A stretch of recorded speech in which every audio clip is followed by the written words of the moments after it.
welcome back to another Tea-cher Time with Kelsie.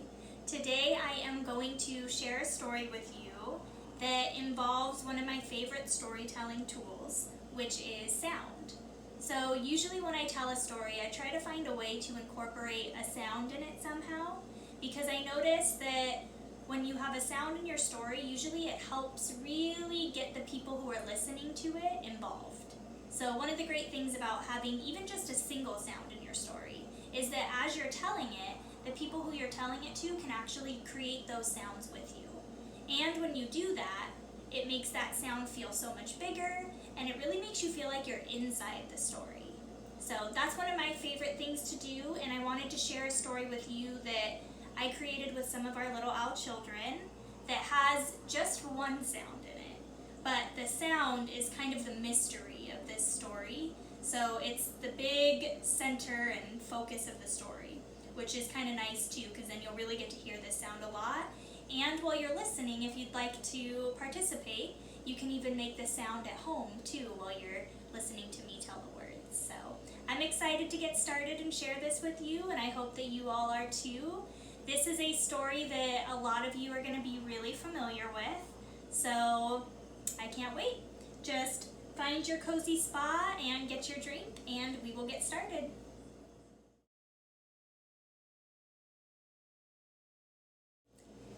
So this story starts with a group of 4 friends named Dave, Anne, Joe, and Kelsie. And the 4 of them were best friends. They did everything together. They lived close to each other. They were always playing together, and they loved to go on adventures together. They went on adventures all around their neighborhood, all on the outside of their neighborhood. They went through forests. They went up hills. They went into all kinds of different neighborhoods. But there was one adventure that they were a little too scared to go on. Down the street from their house, there was this big, tall, dark house that sat on top of a hill. And when they looked up at the house, it looked so spooky that they never really tried to go see what was up there. Until one night when Dave suggested that they check it out. The 4 friends sat together and they thought about it for a little while. It was pretty scary. They didn't know if they wanted to do it or not. But after thinking about it, they decided they were going to try. So they grabbed their backpacks, they unzipped them, and they filled them with everything they would need. They filled them with water. They filled them with snacks. They filled it with a flashlight because it was dark outside. They filled it with a rope. And they filled it with, I don't know, what do you think they filled it with? Maybe add something into your backpack for them. Whatever you think they need. Just grab it, put it in your backpack. You got it in there? All right, then they zipped up their backpack, zip, and they put on their backs. And they all went straight over to the house. They went down the street, all the way to the end of the neighborhood, where the house sat on top of the hill. They looked up at this house. It was on a super high hill, so they had to look all the way up. And they thought, all right, we've got to do it. So they pulled off their backpacks and they unzipped them, zip, and they pulled out the rope. They zipped their backpacks back up, zip, and put them on. And they threw the rope up on top of the hill and pulled it down until it caught on something to make sure it would hold them. The rope was tight and it was ready for them to climb. So now they had to climb up the hill to get to the house. Are you ready? We're going to put our hands on the rope. And so they started climbing. They climbed and they climbed And they climbed, all 4 of them, one right after the other, on the same rope. And they climbed and they climbed and they climbed, and then, all of a sudden, they heard a sound that went like this. Ooh!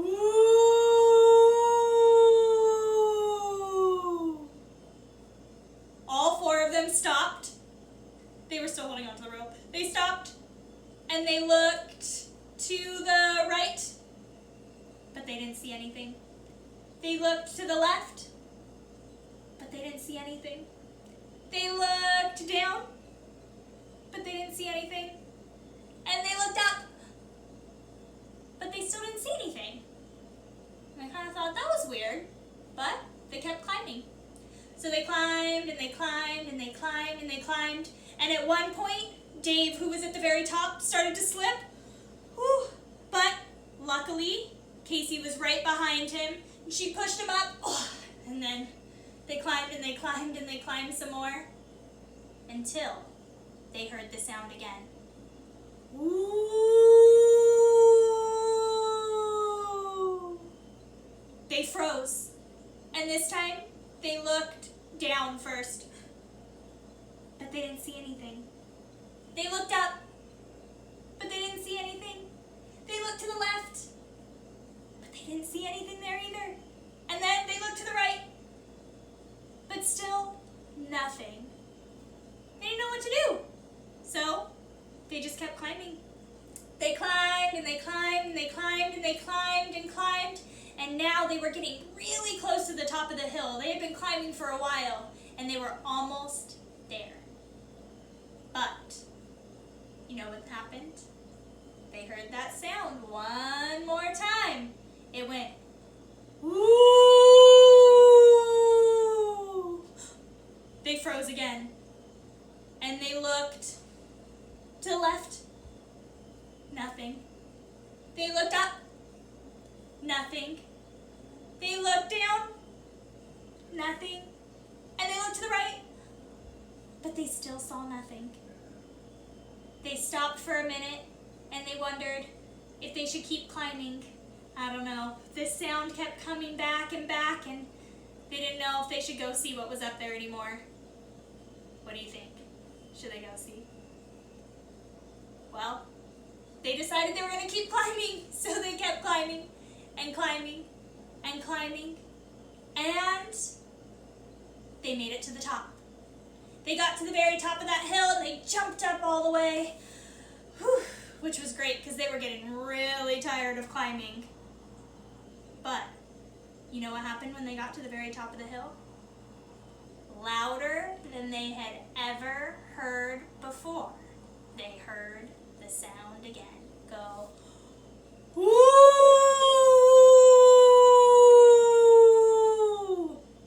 All of them froze at the top of the hill, and they looked straight at the house where the sound was coming from. And they thought, oh no, that's where that spooky sound is, in the house? And they didn't know, should they go into the house? Sounded pretty scary in there. What do you think? Well, they decided to do it. So they walked closer and closer to the house, down the path that led to the front door. And as they got closer, the sound got louder and louder and louder. It went, woo!